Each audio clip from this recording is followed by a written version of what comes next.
நீங்கள் தவறவிட்ட எபிசோடுகளை இப்பொழுதே காணுங்கள் உங்கள் Tandivan.com மற்றும் Tandivan யூடியூப் சேனலில்.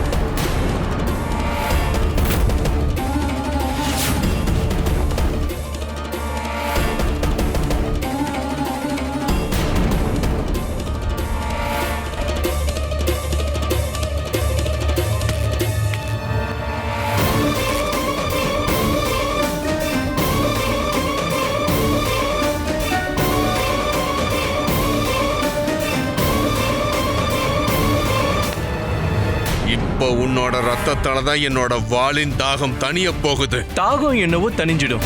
ஆனா அது மூலமா கை காலா எப்படி கோழை இல்லைன்றது நிரூபணமாகும். இந்த கை காலாவோட உடம்புல ஓடுற ஒவ்வொரு துளி ரத்தத்திலையும் தைரியம் கலந்திருக்கு. அது உனக்கு ரொம்ப நல்லாவே தெரியும். தெரியும் மகாமந்திரியாரே, எனக்கு தெரியும். ஆனா விஜயநகரத்தின் பிரஜைகளும் அவ்வளவு ஏன் மகாராஜா என்ன நினைக்கிறாருன்னா, மகாமந்திரி கைகாலாவோட உடம்புல ஓடுற ஒவ்வொரு துளி ரத்தமும் வெறும் கோழைத்தனமும் பயமும் தான் இருக்குன்னு நினைக்கிறாங்க. பிரஜைகள் மரண தண்டனை வழங்க சொல்லுவாங்க, மகாராஜாவும் மரண தண்டனையை வழங்குவாரு. அதுக்கப்புறமா நீங்க ஒரு கோழை இல்லங்கிறது நீங்க நிரூபிச்சுக்கோங்க. என்ன? ஆமா, அந்த முகமூடி செய்யறவன நீ எப்படி தேடி கண்டுபிடிச்ச? இப்படி உயிரோடு இருக்கிறவனோட முகமூடிய செய்யற இன்னொரு கலைஞன் எங்க இருக்கா? இன்னொருத்தனா? இல்ல இல்ல, இது உங்க கூட்டாளி தான். என்னுடைய முகமூடிய பண்ணி தந்தால அவன்தான். ஒரு ஆட்டத்தை நீங்க ஆடினீங்க, இன்னொரு ஆட்டத்தை நான் ஆடினேன். ஆமா, என்னோட ஆட்டம் கொஞ்சம் வித்தியாசமா இருந்தது. என்ன ஆட்டம்? அது விஷயம் என்னன்னா, எந்த மனுஷனால இவ்வளவு தத்துருவமா முகமூடிகளை பண்ண முடியுதுன்னு நான் யோசிச்சுக்கிட்டே இருந்தேன். அவனை எப்படி கண்டுபிடிக்கிறதுன்னு யோசிச்சேன். ஆனா அந்த நல்ல மனுஷன் பண்ண உதவியால தான் அந்த முகமுடிய பண்ணித்தர கலைஞனை என்னால நெருங்க முடிஞ்சது. யாரது? அவனோட பேரை சொல்லு. நான் உனக்கு கொடுக்க போற தண்டனையை பார்த்து அந்த மரணமே பயப்படணும். சொல்லு. அப்படியா? அப்ப நான் சொல்றேன். என்ன அந்த முகமுடி பண்ணிக்கிட்டு இருக்கிறவங்க கிட்ட கொண்டு போய் சேர்த்த அந்த நபருடைய பேரு? சீக்கிரம் சொல்லு. கைகாலா. நானா? நீ என்ன உளறிட்டு இருக்க? இதெல்லாம் நீங்க எப்படி பண்ணிக்கிட்டு இருக்கீங்கன்னு எனக்கு புரியல. அதுக்கப்புறம் தான் நீங்க என்கிட்ட முகமுடியின் உதவியோட பண்ணிக்கிட்டு இருக்கிறதா சொன்னீங்க. இப்போ உங்களுக்கு தெளிவா புரிஞ்சிருக்குமே. இது உங்க மகாராஜாவோட முகத்தோட வடிவம் தான். இந்த சேவகனுக்கு போட்டு விட்டேன். இதுவரை நீங்க செய்யாத செயலை எல்லாம், இதுவரை நீங்க போகாத இடத்துக்கெல்லாம் உங்களை போக வச்சது இந்த வடிவம் தான். இதை கேட்டு எனக்கு ரொம்ப வியப்பாயிடுச்சு. ஏன்னா இதுக்கான தீர்வு என்கிட்ட இல்லவே இல்ல. ஆனா ஆட்டத்தை நானும் ஆட வேண்டியதா இருந்ததுல, நானும் விளையாடினேன். அதுல வித்தியாசம் என்னன்னா, உங்களுடைய ஆட்டத்துல எல்லாரும் உண்மையை சொல்லிக்கிட்டு இருந்தாங்க, என்னோட ஆட்டத்துல போய். ஞாபகம் இருக்கா? சபைக்கு வந்த அந்த முதியவர் அவர் கூட சொன்னாரே, மகாராஜா, அந்த வீரன் இல்ல அந்த கோழை வேற யாரும் இல்ல, இதோ இந்த மந்திரியார் தான் மகாராஜா. அப்புறம் நீங்க பயந்து போய் அங்கிருந்து ஓடுனதா சொன்னாங்களே அந்த கொள்ளக்காரங்க. எங்களுக்கு இதுவே பெரிய விஷயம் தான் மகாராஜா. விஜயநகரத்தோட மந்திரியார் எங்களை பார்த்து பயந்து ஓடுனது. நான் சொன்னதை கேட்டுதான் அவங்க எல்லாரும் சபைக்கு வந்து உங்க முன்னாடி போய் சொன்னாங்க. என்ன? அதுக்கு மேலையும் கேளுங்க. கண்டிப்பா இந்த மாதிரி விளையாட்டு தான் உங்க கூடயும் யாரோ விளையாடுறாங்கன்னு தோணி இருக்கும். நீங்க அப்ப ஏன் கூட விளையாடின மாதிரி. அவ்வளவுதான். நீங்க பதறி அடிச்சுக்கிட்டு அந்த முகமுடிக்காரங்கிட்ட போனீங்க. அது மட்டும் இல்லாம நீங்க மட்டும் அங்க தனியா போகல. நீங்க அங்க போகும்போது உங்க கூடவே நானும் அங்க வந்துட்டேன்.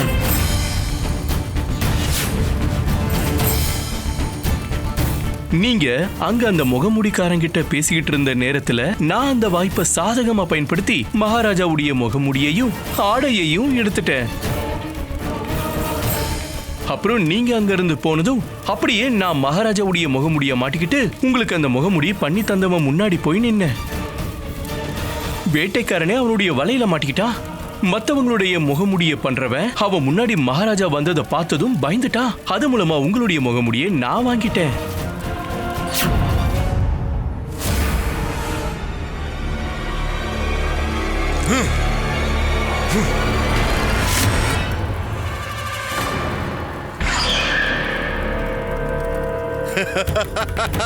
அட அட இப்ப என்னாச்சு பண்டிதர் ராமா அவர்களே? நீங்க என்ன காரியம் பண்ணிருக்கீங்க?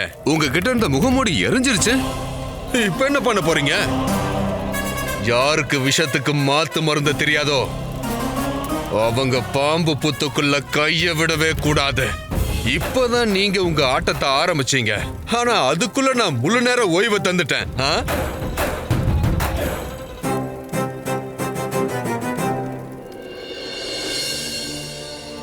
விளையாட்டப்போ முழு நேரம் ஓய்வெடுக்கிறவன் உண்மையான புத்திசாலி இல்ல மகாமந்திரி. உண்மையான புத்திசாலி யாருன்னா அவன் ஆட்டம் ஆடுறதுக்கு முன்னாடி எதிராளிக்கு அவங்க அந்த வீரனை பார்த்துக்கிட்டு இருக்காங்களா இல்லனா அவனுடைய ஆட்டத்தை பாக்குறாங்களானே புரியக்கூடாது.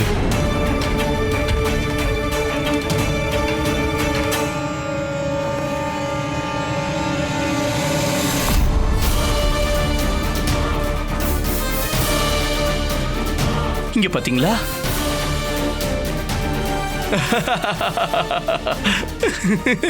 இன்னமும் இருக்கு. ஆனா இதெல்லாம் என்ன? இப்ப இதுக்கு மேல என்ன ஆக போகுது? இதுக்கப்புறம் நீங்க என்ன பண்ண போறீங்க?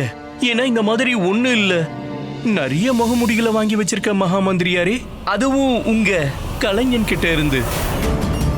அதுக்கு அர்த்தம் எனக்கு மட்டும் ஏதாவது ஒரு வேலை ஆச்சுன்னா என்னுடைய கூட்டாளிகள் எல்லாம் இந்த மொத்த விஜயநகரத்திலயுமே உங்களுடைய பேரையே கோழத்தனமா சொல்ற அளவுக்கு உங்களுடைய முகத்தையே அசிங்கப்படுத்திக்கிட்டு இருப்பாங்க.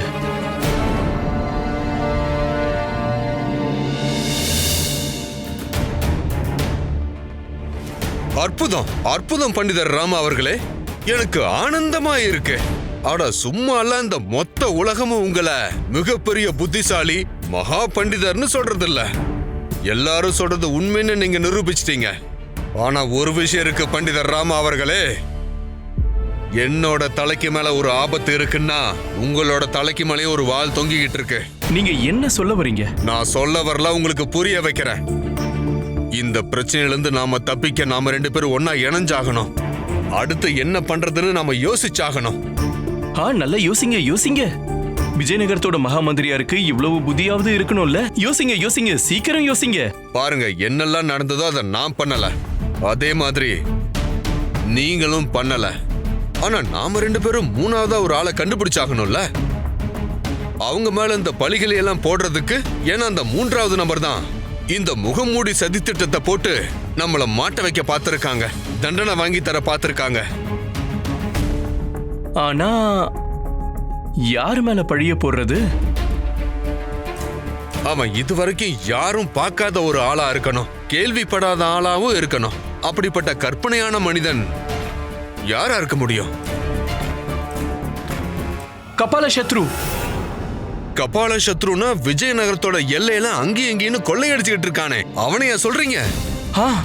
பிரமாதமான யோசனை பண்டிதர் ராமா அவர்களே. அவனை இதுவரைக்கும் யாருமே பார்த்ததில்ல, பேரை மட்டும்தான் கேள்விப்பட்டிருக்காங்க. அப்ப இதையே முடிவு பண்ணிடலாம். ஆனா ஒரு விஷயத்த நல்லா ஞாபகம் வச்சுக்கோங்க. நீங்க மட்டும் என் கூட ஏதாவது புத்திசாலித்தனமா விளையாடலான்னு யோசிச்சீங்கன்னா இந்த மாதிரி இன்னும் நிறைய முகமுடிகள் என்கிட்ட இருக்கு.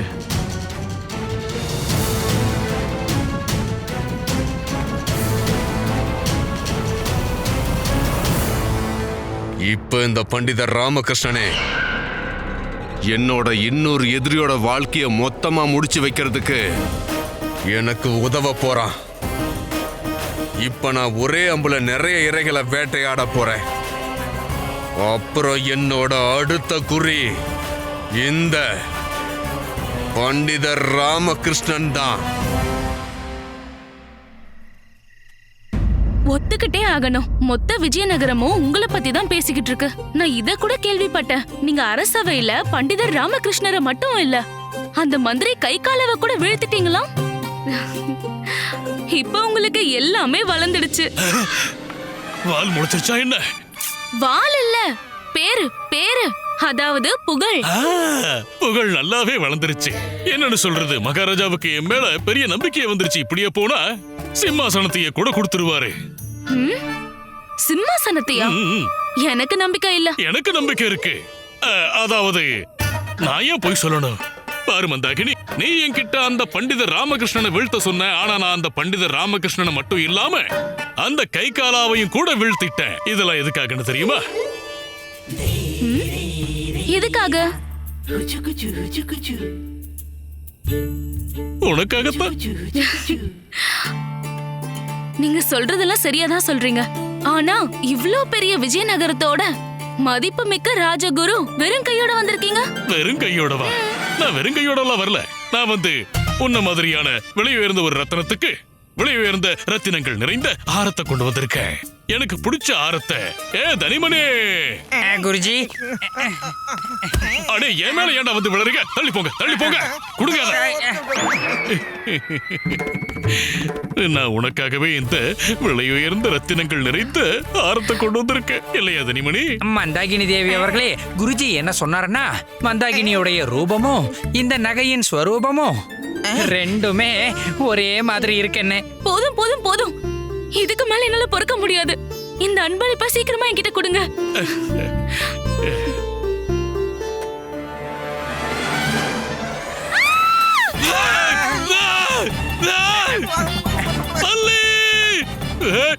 தனிமதி, உங்களை நான் விட மாட்டேன்.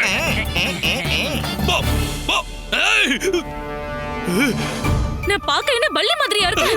இல்ல, இப்ப பாருங்க. ஐயோ, மந்தாகினி, மந்தாகினி, மந்தாகினி, வேண்டாம், மந்தாகினி. அப்படிதான், அடிங்க அடிங்க.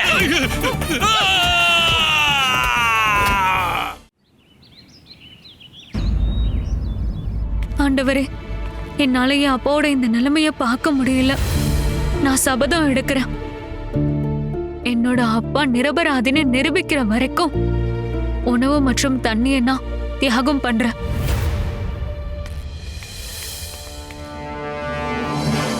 கங்கை கரையில 1000 பிராமணர்களுக்கு சாப்பாடு போடுற, 4 ஸ்தலங்களுக்கும் எல்லா தீர்த்த யாத்திரைக்கும் வெறுங்கால வர, இது மாதிரியான வேண்டுதல்கள் இந்த உலகம் முழுக்க நிறைய இருக்கு. ஆனா உணவை ஏன் தியாகம் பண்ற? ஏற்கனவே இவ்வளவு ஒல்லியா இருக்கிற உன்னை பார்த்தா ஒரே ஒரு வேளை தான் உணவு சாப்பிடுற மாதிரி இருக்கு. இந்த சாப்பிடு. நான் தான் சாப்பிட மாட்டேன்னு சொன்னேன்ல. அட சாப்பிட. உணவு இங்க என்ன தப்பு பண்ணுச்சு? இந்த உணவா உன்னுடைய அப்பா மேல பழிய போட்டுது? நான் தான் சொன்னேன்ல, நான் எதுவும் சாப்பிடவும் மாட்டேன், குடிக்கவும் மாட்டேன். சரி, சாப்பிடாத. உன்னுடைய சேவகர்கள் தூரமா இருந்தா அவங்களை எப்படி கூப்பிடுவேன்னு சொல்லு. எங்க எங்க வா. அமரப்பள்ளி ரொம்ப தூரத்துல நிக்கிறாங்க, எப்படி கூப்பிடுவேன்னு சொல்லு. எங்க வா. ஓ, போயிடுச்சு. முழு லட்டும் வாய்க்குள்ள போயிடுச்சு. இப்ப சாப்பிடு.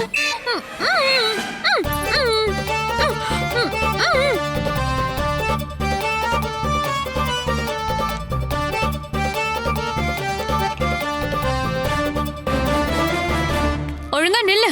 நீ என்ன காரியம் பண்ணிருக்க? எனக்கு லட்டுவை ஊட்டி விட்டு விரதத்தை கலைச்சு விட்டுருக்க. ஆமா, ஏன்னா நீ சபதம் எடுத்திருக்க. அங்க கடவுள் நீ சொன்னதை கேட்டுட்டாரு. அப்படின்னா இங்க வா. என்னுடைய ரகசிய நண்பர்கள் கிட்ட இருந்து எனக்கு ஒரு தகவல் கிடைச்சிருக்கு மகாராஜா. அவரு நிரபராதின்னு நிரூபிக்கிறதுக்கான வழியை கண்டுபிடிச்சிட்டாராம். பாஸ்கர், நீ உண்மையதான் சொல்றியா?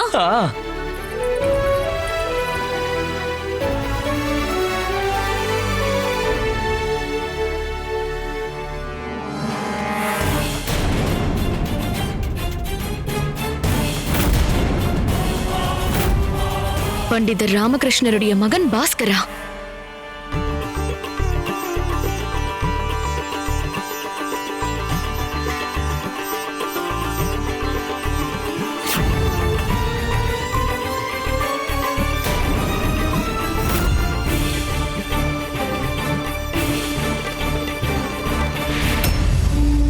சங்கீத சாதனைய பண்ணும்போது முழு கவனமும் சங்கீதத்துல மட்டும்தான் இருக்கணும்.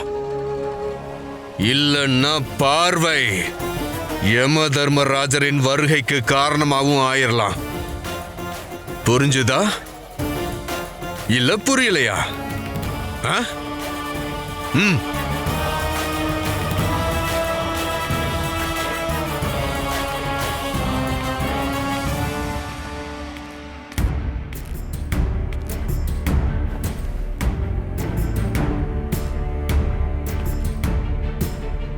இங்க நீ எதுக்கு வந்த? எதுக்காக வந்திருக்கன்றத நான் கண்டிப்பா சொல்றேன். ஆனா அதுக்கு முன்னாடி நான் இங்க பார்த்தது உங்ககிட்ட சொல்ல வேண்டியது ரொம்ப ரொம்ப அவசியம் மந்திரியாரே. என்ன பார்த்த? உங்களோட செல்ல மகள் அமரப்பள்ளிய பார்த்தேன். அதுவும் ஒருத்தனோட. யார் கூட? உங்களுடைய எதிரி பண்டிதர் ராமகிருஷ்ணருடைய மகன் பாஸ்கர் கூட. நீங்க இங்க சங்கீதத்துல மூழ்கி இருக்கீங்க, ஆனா அவங்க அங்க காதல் கீதம் பாடிட்டு இருக்காங்க. எனக்கு என்னோட மகளை பத்தி ரொம்ப நல்லாவே தெரியும்.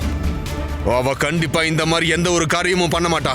அப்புறம் அந்த பாஸ்கரை பொறுத்த வரைக்கும் அமரப்பள்ளி என்னோட மகங்கிறது அவனுக்கு ரொம்ப நல்லாவே தெரியும். நான் எல்லாரையும் எரிச்சு சாம்பலாக்குற நெருப்புன்னு அவனுக்கு தெரியும்.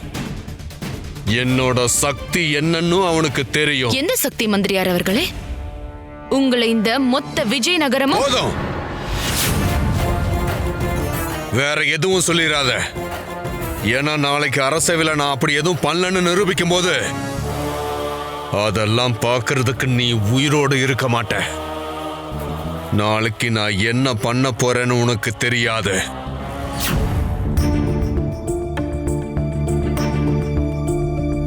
இந்த பிரச்சனையிலிருந்து நாம தப்பிக்க நாம 2 பேரும் ஒன்னா இணைஞ்சாகணும். அடுத்து என்ன பண்றதுன்னு நாம யோசிச்சாகணும். யோசிங்க. நீங்க உங்க எதிரியோட கூட்டு சேர்ந்திருக்கீங்களா? கை கோர்த்திருக்கிறது உண்மைதான். ஆனா இன்னொரு கை அவனோட கழுத்தை நசுக்கி போடுறதுக்கும் தயாரா இருக்கு. நாளைக்கு அரசவையில் அந்த பண்டிதர் ராமகிருஷ்ணா எதுக்காக என் கூட மோதுனோன்னு துடிச்சு அவனையே அவன் நொந்துக்க போறான். நாளைக்கு சபையில என்ன நடக்க போகுதுங்கிறத பார்த்துக்கிட்டே இரு.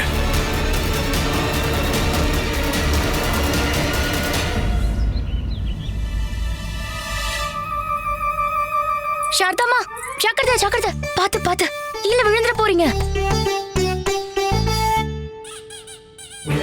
அச்சோ, இப்ப இதுதான் மிச்சம் இருக்கா சாரதாமா? இந்த வயசுல போய் நொண்டி விளையாடி எலும்ப உடைச்சிக்க போறீங்களா? கடவுளே, சரியான அறிவுரையை சொன்னாலும் பாராட்டுறதுக்கு பதிலா ஓங்கி ஒண்ணு வச்சிருக்காங்க இவங்க. ஆமா, அது ஏன்னா நான் இங்க ஒன்னும் நொண்டி விளையாடிட்டு இல்ல. நான் கடவுள் கிட்ட ஒரு சபதம் எடுத்திருக்கேன். நீ அப்பாவின்னு நிரூபணம் ஆகுற வரைக்கும். இது இவ அப்பாவேனா? எதுவா இருந்தாலும் நீ நடுவுல மூக்க நுழைச்சே ஆகணும்ல. சாரதாமா என்ன சொல்றாங்கன்னா, அதாவது நான் அப்பா சாரதாமா எல்லாரும் ஒண்ணுதான். ஆமா, நீ மேல சொல்லு. அது நான் ஒரு சபதம் எடுத்திருக்கேன். அது என்னன்னா, உன்னுடைய அப்பாவை இந்த கடவுள் நிரபராதின்னு நிரூபிக்கிற வரைக்கும் நான் இதோ இப்படிதான் ஒத்த கால்ல நிக்க போறேன். அட, அப்படின்னா நீங்க உடனே உங்க 2 கால்ல நின்னாகணுமே. ஏன்னா அப்பா கிட்ட நான் பேசிட்டேன். நாளைக்கு அரசவையில தன்னை நிரபராதின்னு நிரூபிக்க போறாரு. இல்ல, நான் நாளைக்கு வரைக்கும் இதே மாதிரி ஒத்த கால்ல தான் நிக்க போறேன். 2 கால்ல தான் நில்லமா? இல்ல, இப்படி சொன்ன கேட்க மாட்டீங்க. என்ன பண்ற? சாரதாம்மா, உங்க மக மேல நம்பிக்கையை வைங்க. அப்பாக்கு ஒரு கீறல் கூட ஏற்பட விட மாட்டேன். நிச்சயமா.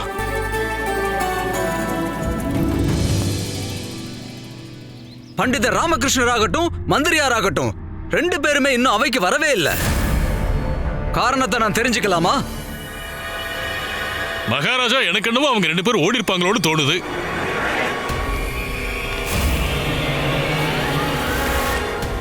வந்துட்டாங்க.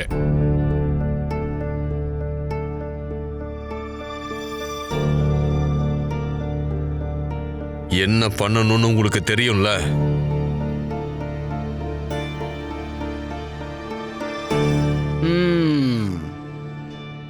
வாங்க.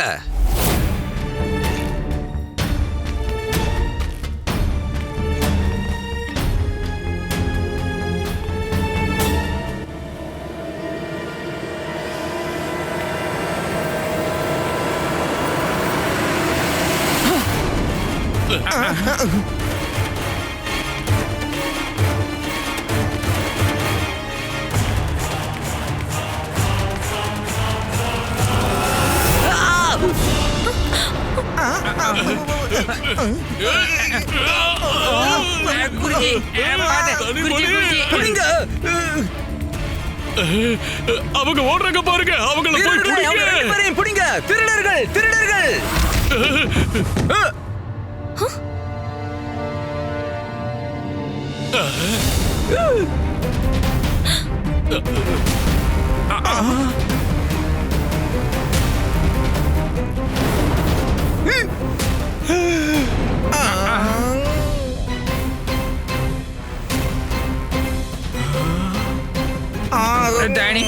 கூடாதா? இது எப்படி சாத்தியமாகும்? 2 பண்டிதர் ராமகிருஷ்ணர், அப்புறம் 2 மந்திரியார் அவர்கள். மகாராஜா, எங்கடா என்ன பார்த்துக்கிட்டு இருக்கு?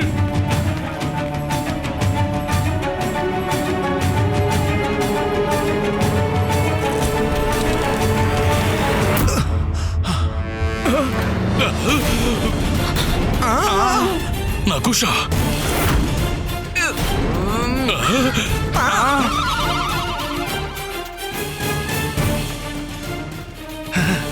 துஷ்டர்கள்! அப்படின்னா இவ்வளவு நாள் நடந்த எல்லா பிரச்சனைகளுக்கும் காரணம் இவங்க 2 பேரும் தானா? இல்ல மகாராஜா, இது வெறும் ஒரு உதாரணம் தான். இது மூலமா யாரோ ஒருத்தவங்க ஏதோ சூழ்ச்சி பண்றாங்கன்னு நிரூபணமாகுது. எனக்கும் பண்டிதர் ராமகிருஷ்ணருக்கும் எதிரா. இல்லையா பண்டிதர் அவர்களே? ஆமா மகாராஜா, நானும் மகாமந்திரியும் சேர்ந்து எங்களுடைய முகங்களை அசிங்கப்படுத்தின அந்த துரோகியை தான் தேடிக்கிட்டு இருந்தோம். எங்க மேல இவ்வளவு பழிகளை போட்டுக்கிட்டு இருந்தவன.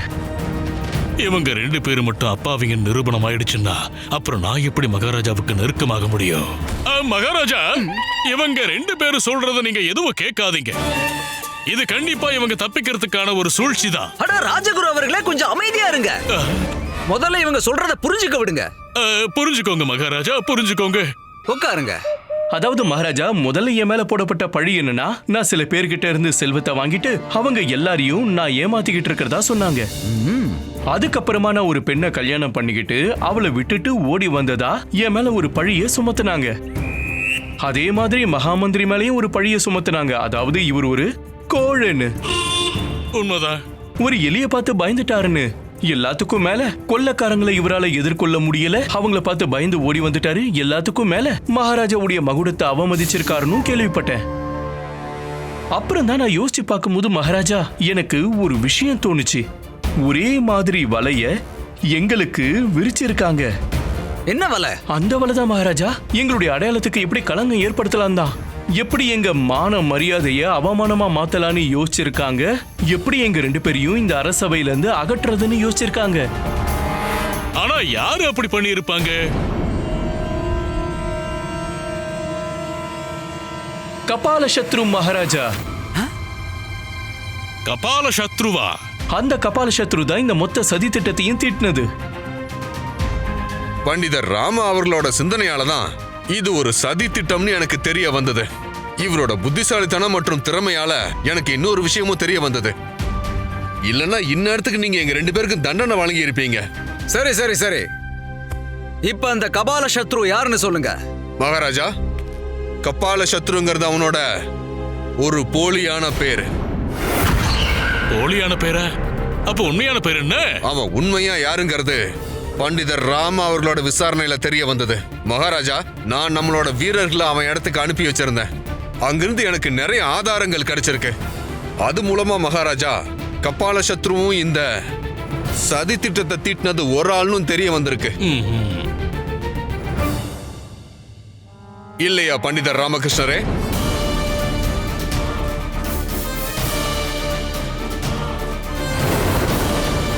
கபால சத்ரு போலியான பேரா? அந்த நபரை கண்டுபிடிச்சாச்சா? இத பத்தி நாங்க எதுவுமே பேசலையே. இவன் என்ன சொல்ல வரா?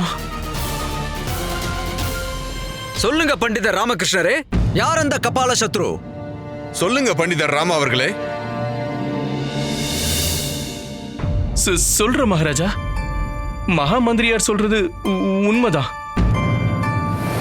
மகாராஜா, நீங்க இப்ப அனுமதி வழங்குனீங்கன்னா இந்த சதி திட்டத்தை தீட்டினவனுடைய வீட்டுல கிடைச்ச ஆதாரங்களை நான் உங்களுக்கு காட்டலாமா? அனுமதி வழங்குற மந்திரி யாரு? வீரர்களே, பண்டிதர் ராம அவர்கள் சொன்னதை வச்சு அந்த சதி திட்டம் போட்டவனோட வீட்டுல கிடைச்ச அந்த எல்லா ஆதாரங்களையும் கொண்டு வாங்க.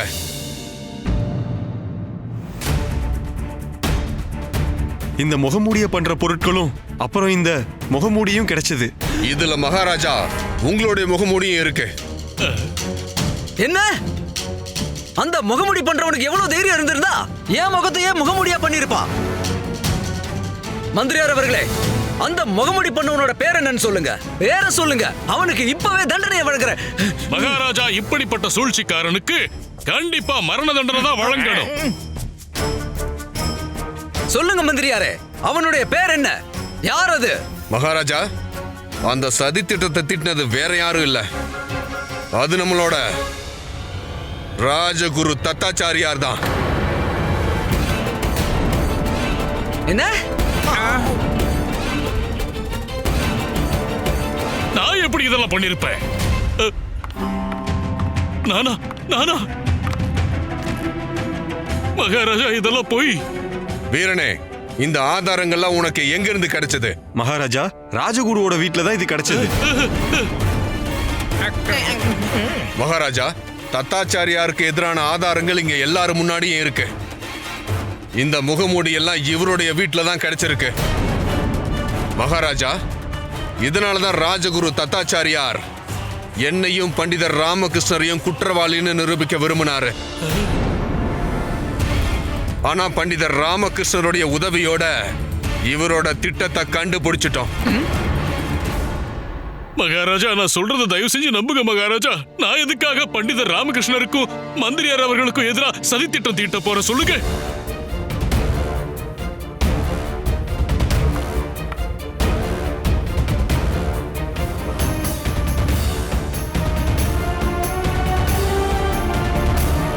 எனக்கு என்ன கிடைக்க போகுது மகாராஜா? இந்த சதி திட்டத்தை திட்டி எனக்கு என்ன கிடைக்க போகுது? உங்களுக்கு என்ன லாபம் கிடைக்க போகுது, எனக்கு என்ன பாதிப்பு ஏற்பட போகுதுன்னு அதையும் பண்டிதர் ராமகிருஷ்ணரை என்கிட்ட சொல்லிட்டாரு. ஒரு பெரிய கோட்டை சின்ன கோடாக்கணும்னா அதுக்கு மிக சுலபமான தீர்வு பெரிய கோட்டை அழிக்கிறது தான். அப்புறம் அந்த சின்ன கோடு தானாவே பெரிய கோடு ஆயிடும். புரிஞ்சுதா இல்ல புரியலையா? எனக்கு சுத்தமா புரியல, எனக்கு சுத்தமா புரியல. நான் புரிய வைக்கிறேன். அரசவையில் இருக்கிற பெரிய கோடு, அதாவது என்னையும் இந்த பண்டிதர் ராமகிருஷ்ணரையும் அரசவையில இருந்து அகற்றிட்டு நீங்க சபையில சக்தி வாய்ந்தவராக விரும்பி இருக்கீங்க. இல்ல இல்ல இல்ல இல்ல இல்ல இல்ல, இது போய் மகாராஜா. ராஜகுரு தத்தாச்சாரியாரே, உங்களோட இந்த கனவு மற்றும் நோக்கத்துக்காக மட்டும்தான் இன்னைக்கு நீங்க இந்த அரசவையில குற்றவாளியின் ரூபத்துல நின்னுட்டு இருக்கீங்க. மறந்துடாதீங்க, ஒரு தடவை நீங்க எனக்கு எதிராக ஒரு வலைய விரிச்சிட்டு தப்பிச்சிட்டீங்க. ஆனா பண்டிதர் ராமகிருஷ்ணர்கிட்ட இருந்து தப்பிக்கவே முடியாது. எவ்வளவு சுலபமா நீங்க வீசி எறிஞ்ச வலைய அவரு வெட்டிட்டாருன்னு நீங்களே பாருங்க. பண்டிதர் ராமகிருஷ்ணரே, இந்த விஷயத்துல நான் எதுவுமே பண்ணலன்னு உங்களுக்கு நல்லாவே தெரியும். நான் ஒரு அப்பாவி. அப்படி இருக்கும்போது வாய்க்கு பூட்டு போட்ட மாதிரி ஏன் அமைதியா இருக்கீங்க? நீங்க வாயை திறந்து சொல்லுங்க பண்டிதர் ராமகிருஷ்ணரே, சொல்லுங்க, நான் குற்றவாளி இல்லைன்னு சொல்லுங்க. மகாராஜா, நான் அவர் என்ன சொல்லணுமோ அதை நானே சொல்லிட்டேன். நீங்க இப்படி திரும்ப திரும்ப கேட்டுக்கிட்டே இருக்கிறதுனால பண்டிதர் ராமகிருஷ்ணா இந்த உண்மையை பொய்ன்னு நிரூபிச்சு காட்டிடுவார்னு நினைக்கிறீங்களா? சொல்லுங்க பண்டிதர் ராமா அவர்களே.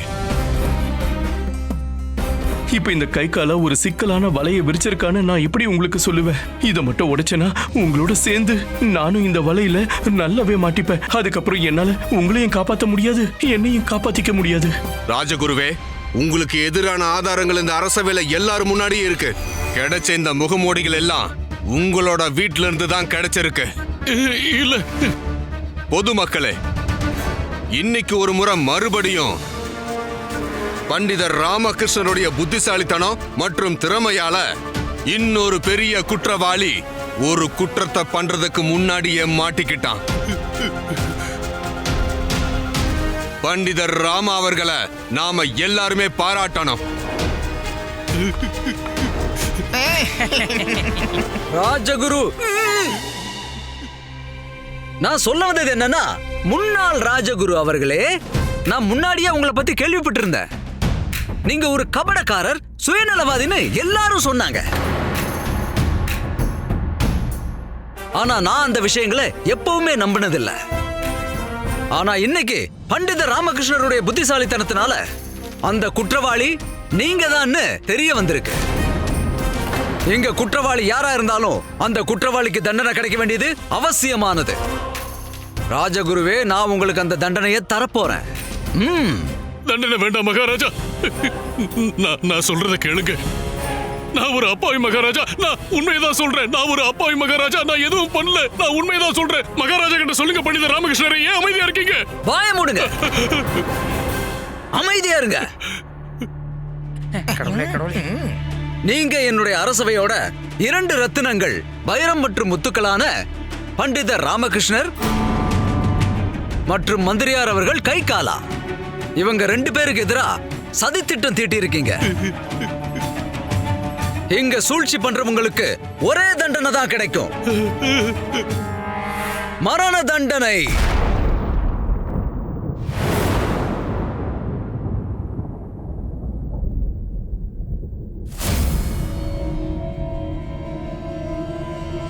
இன்று மாலை எல்லார் முன்னிலையிலையும் உங்களுக்கு மரண தண்டனை வழங்கப்படும்.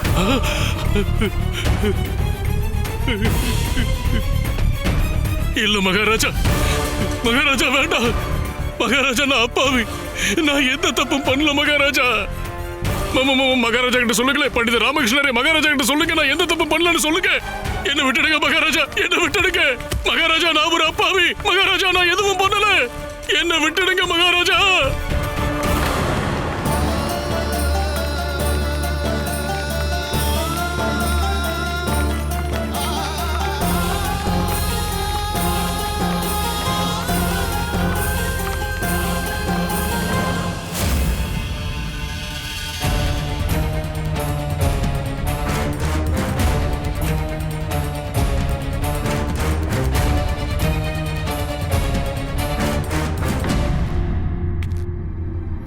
அவன் இதுவரைக்கும் யாரும் பார்க்காத ஒரு ஆளா இருக்கணும், கேள்விப்படாத ஆளாவும் இருக்கணும். அப்படிப்பட்ட கற்பனையான மனிதன் யாரா இருக்க முடியும்? கபால சத்ரு. பிரமாதமான யோசனை பண்டிதர் ராமா அவர்களே. அந்த சதி திட்டத்தை திட்டினது வேற யாரும் இல்ல, அது நம்மளோட ராஜகுரு தத்தாச்சாரியார் தான். இன்று மாலை எல்லார் முன்னிலையிலையும் உங்களுக்கு மரண தண்டனை வழங்கப்படும்.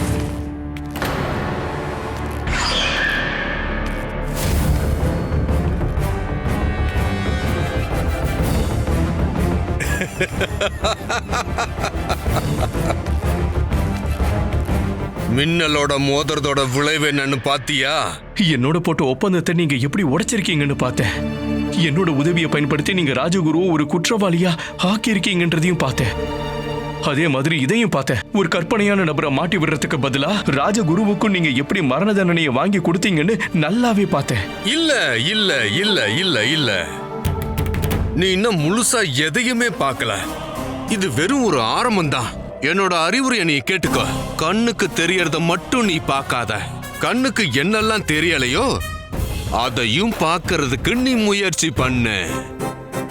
யார் என் கூட மோதினாலும் தத்தாச்சாரியாருக்கு என்ன நடந்ததோ அதுதான் அவங்களுக்கும் நடக்கும். ஒரு அப்பாவிய குற்றவாளி வலையில சிக்க வச்சு நீங்க தப்பு பண்ணிட்டீங்க. அவன் ஒரு குற்றவாளி தான், என்னுடைய குற்றவாளி. அரசவையில தைரியமா என்னையே எதிர்த்து அவன் பேசி இருக்கான். நிறைஞ்ச அரசவையில் அவன் குரலை உயர்த்தி என்கிட்ட திமுறா பேசி இருக்கான். இந்த மாலை பொழுது விஜயநகரத்துக்கு ஒரு வரலாற்று சிறப்பு மிக்க பொழுதா இருக்க போகுது. உதாரணத்துக்கான பொழுதா இருக்க போகுது. என்ன எதிர்த்து யாரு தலைய தூக்குனாலும் சரி, அவங்களோட தலை அப்படியே இதே மாதிரி நசுக்கப்படும். கண்டிப்பா இதே மாதிரி நசுக்கப்படும். அப்ப சரி, நான் சொல்ல போற இந்த விஷயத்தையும் நல்லா கேட்டுக்கோ. இன்னைக்கு மாலை பொழுது வரும். பிரஜைகள் இருப்பாங்க, மகாராஜா இருப்பாரு, நீயும் இருப்ப, நானும் இருப்பேன். ஆனா அங்க நடக்க போறது இல்லைங்கிற ஒரு விஷயம், அது ராஜகுருவின் மரணம் தான்.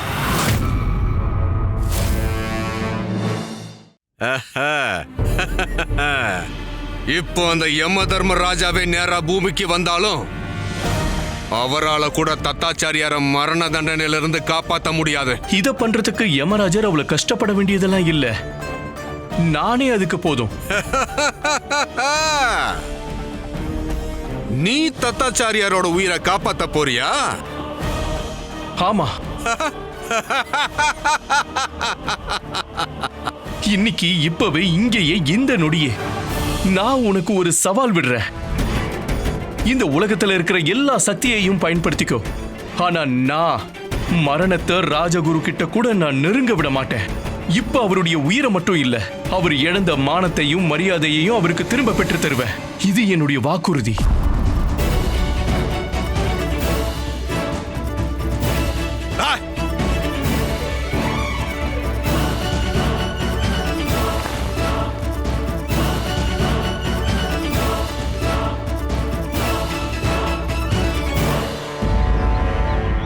இன்னைக்கு மரண தண்டனை வழங்குற நாள்.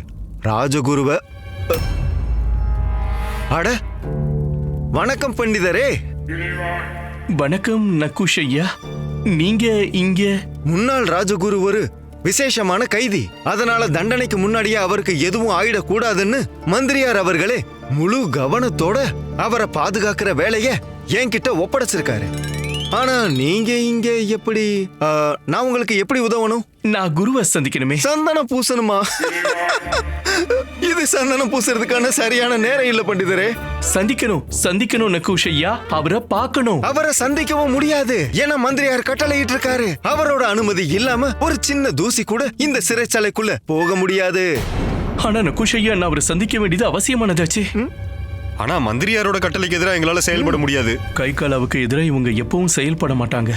இப்படி நடந்த குருவை என்னால எப்படி பார்க்க முடியும்? ஏதாவது வழியை யோசிச்சாகணும். சரிதான். நீங்க 2 பேரும் மகா மந்திரியாரோட கட்டளையை பின்பற்றி ஆகணும். ஆனா இப்ப நீங்க அதை எங்க பண்ணிக்கிட்டு இருக்கீங்க? அததானே நாங்க பண்ணிட்டு இருக்கோம். இங்க தானே நின்னுட்டு இருக்கோம். அப்புறம் என்ன? இல்ல உன்ன நீங்க மகா மந்திரியார் சொன்னதை சரியா கேட்கல. அப்படியே கேட்டிருந்தாலும் சரியா புரிஞ்சுக்கலன்னு நினைக்கிறேன். அவர் உங்ககிட்ட இதை சொல்லல, குரு யாரையும் சந்திக்க கூடாது, இல்லனா குரு வெளியில வரக்கூடாதுன்னு சொல்லல. என்ன? நீங்க கொஞ்சம் சத்தமா சொல்லுங்க. மகா மந்திரியார் என்ன கட்டளையிட்டாரு? யாருமே சிறைச்சாலைக்குள்ள போக கூடாதுன்னு தானே சொன்னாரு. அப்ப நீங்க 2 பேரும் அந்த கட்டளையை கடைப்பிடிங்க. யாரையும் சிறைச்சாலைக்குள்ள போக விடாதீங்க. ஆனா குருவை உங்களால சிறைச்சாலையில இருந்து வெளியில கூட்டிட்டு வர முடியும் இல்லையா?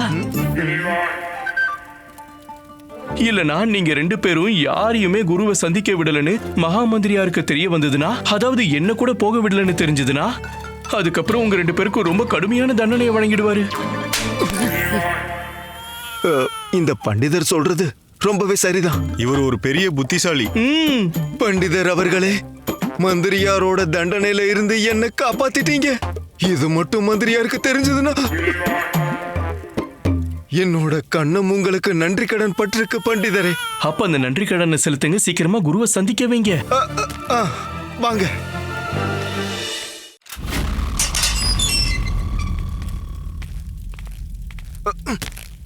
போதும், நீங்க இங்கே காத்துட்டு இருங்க. நான் முன்னாள் ராஜகுரு தத்தாச்சாரியாரை இங்க கூட்டிட்டு வரேன்.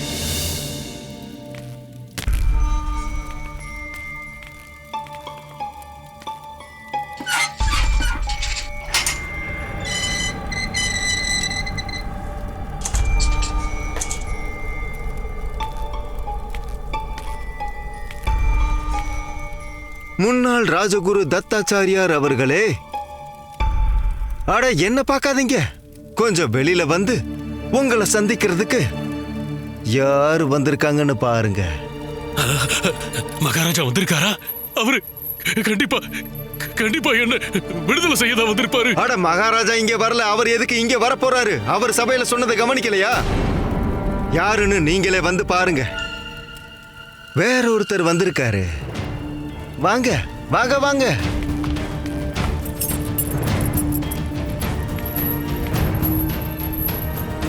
வாங்க வந்து யாருன்னு பாருங்க.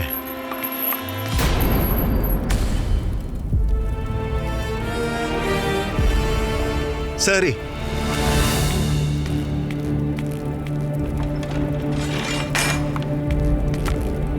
ஏன் இங்க வந்த? மாலை கிடைக்க போற மரண தண்டனைக்கு நான் உயிரோட இருக்கனா இல்லையான்னு பார்க்க வந்திருக்கியா?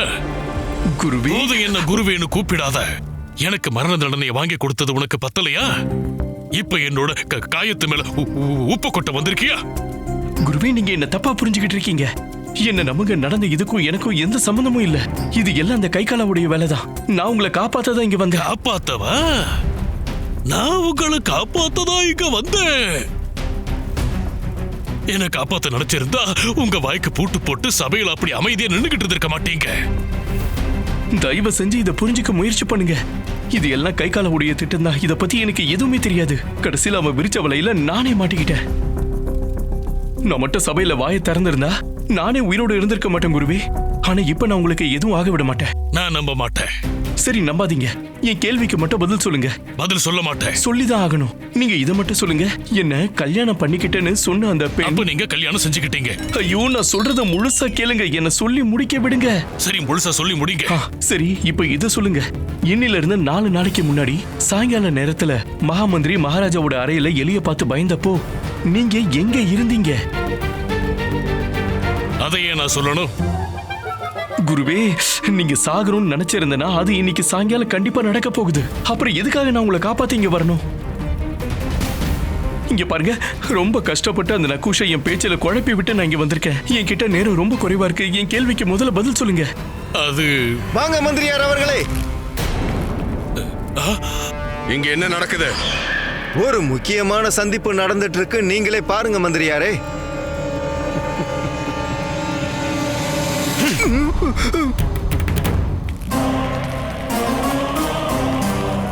ஏதாவது தப்பு நடந்துருச்சா?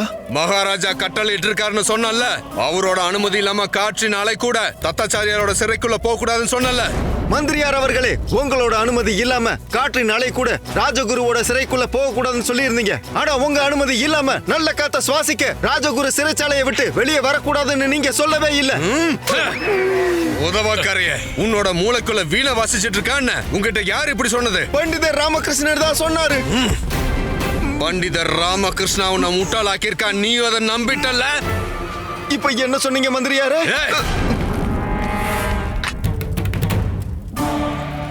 நல்ல முயற்சி தான் பண்டிதர் ராமகிருஷ்ணா.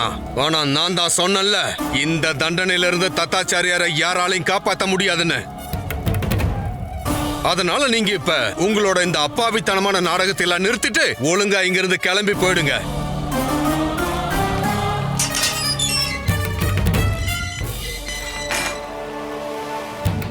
தத்தாச்சாரியாரே, பண்டிதர் ராமகிருஷ்ணாவை நீ ரொம்ப அதிகமாவே பாராட்டிட்டு இருந்தல்ல.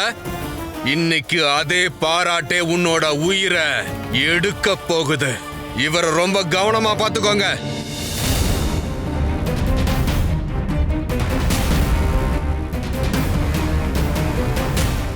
Catch us on TV, Tandivan.com, Facebook and YouTube.